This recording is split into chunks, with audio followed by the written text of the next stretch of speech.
What is a Gnostic interpretation of the Kabbalah?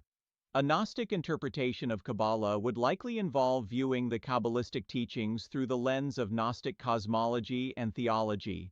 This could entail seeing the Kabbalistic concepts of the divine emanations, the sefirot, and the mystical symbolism of the tree of life in light of Gnostic ideas about the nature of the divine, the material world, and the human soul.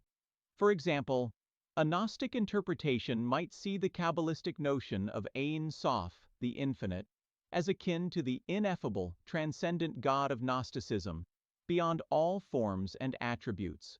The emanations of the sefirot could be understood as aspects or manifestations of the divine in the material world, mirroring the Gnostic concept of aeons, emanations of the divine that bridge the gap between the ultimate reality and the material realm.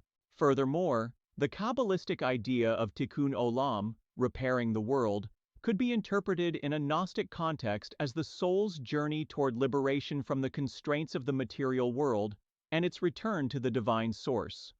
This could involve a process of enlightenment or gnosis, whereby the individual becomes aware of their divine nature and seeks to transcend the limitations of material existence.